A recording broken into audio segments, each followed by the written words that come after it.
Dear students, welcome to my YouTube channel. Dear students, MDCAT series में liquids और liquid में hydrogen bonding हमने start की थी। आज देखते हैं स्ट्रेंथ ऑफ हाइड्रोजन बॉन्ड और स्ट्रेंथ ऑफ हाइड्रोजन बॉन्डिंग में क्या फर्क है। यानी हाइड्रोजन बॉन्ड और बॉन्डिंग दोनों में क्या डिफरेंस है। एक एमसीक्यू से इसको क्लियर करने की कोशिश करते हैं।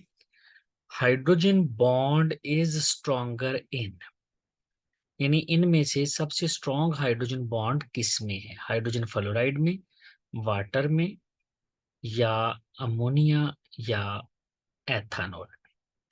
अब डियर स्टूडेंट्स, जब आपसे कहा जाए हाइड्रोजन बॉन्ड, देखिए HF एक हाइड्रोजन बॉन्ड बनाता है। HF एक हाइड्रोजन बॉन्ड बनाता है, जबकि वाटर दो हाइड्रोजन बॉन्ड बनाता है।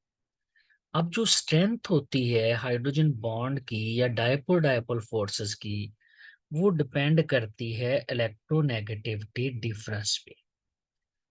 इलेक्ट्रोनेगेटिविटी डिफरेंस जितना ज्यादा होता है, स्ट्रेंथ उतनी ही ज्यादा होती है।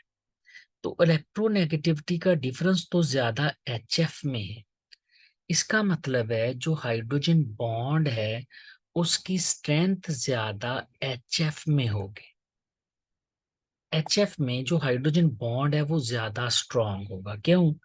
क्योंकि HF में इलेक्ट्रोनेगेटिविटी का डिफरेंस ज्यादा है। इलेक्ट्रोनेगेटिविटी का डिफरेंस ज्यादा होगा तो फिर बॉन्ड की स्ट्रेंथ भी ज्यादा होगी। तो इसका मतलब है HF जो है उसमें हाइड्रोजन बॉन्ड ज्यादा स्ट्रांग है एज कंपेयर टू वाटर। ये बड़ा स्टूडेंट्स को कंफ्यूज करता है। अब अगर हम हाइड्रोजन बॉन्डिंग की बात करें तो बॉन्डिंग बॉन्डिंग में हमने फिनोमिना देखना होता है पूरा। ये बॉन्ड है HF बॉन्ड, अगर देखा जाए तो HF का हाइड्रोजन बॉन्ड ज्यादा स्ट्रांग है। क्यों? इलेक्ट्रोनेगेटिविटी का डिफरेंस ज्यादा है। जो OH यानी ऑक्सीजन हाइड्रोजन के साथ अटैच है और फिर ऑक्सीजन हाइड्रोजन बॉन्ड बना रहा है, ये हाइड्रोजन बॉन्ड वीक है इसके मुकाबले में, ये स्ट्रांग है। लेकिन अगर आपसे पूछा जाए वाटर और HF में बॉन्डिंग किस में ज्यादा स्ट्रांग है, तो बॉन्डिंग का ऑर्डर जो है वो अगर देखेंगे आप तो वो वाटर में ज्यादा होगा। वजह क्या है? वाटर में ज्यादा स्ट्रेंथ क्यों होती है? क्योंकि वाटर दो हाइड्रोजन बॉन्ड बनाता है। जब आपसे कहा जाए ना बॉन्डिंग, तो बॉन्डिंग में एज अ होल पूरा फिनोमिना देखना होता है, तो वो वाटर में ज्यादा एक्सटेंसिव है। क्यों ज्यादा एक्सटेंसिव है वाटर में? इसलिए कि ये हर मॉलिक्यूल दो दो हाइड्रोजन बॉन्ड बनाता है। तो बॉन्डिंग वाटर में और बॉन्ड HF पे। अब अगर अमोनिया को देखें तो अमोनिया तो तीसरे नंबर पर ही आता है दोनों सूरतों में, चाहे बॉन्ड हो या बॉन्डिंग। अब अमोनिया भी एक हाइड्रोजन बॉन्ड बनाता है, वन हाइड्रोजन बॉन्ड बनाता है अमोनिया। HF भी एक हाइड्रोजन बॉन्ड बनाता है। तो फिर दोनों में से ये HF अमोनिया से पहले कैसे आ सकता है?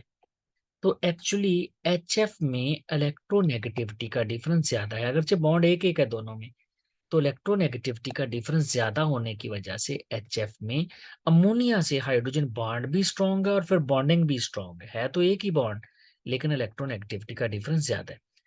वाटर से HF का हाइड्रोजन बॉन्ड ज्यादा स्ट्रॉन्ग है क्योंकि इलेक्ट्रोनेगेटिविटी का डिफरेंस ज्यादा है, लेकिन बॉन्डिंग वाटर में ज्यादा स्ट्रॉन्ग है। क्यों? क्योंकि वाटर जो है उसमें दो हाइड्रोजन बॉन्ड बनते हैं। उम्मीद है डियर स्टूडेंट्स ये आपको हाइड्रोजन बॉन्ड और हाइड्रोजन बॉन्डिंग का फर्क क्लियर हो गया होगा। Thank you very much.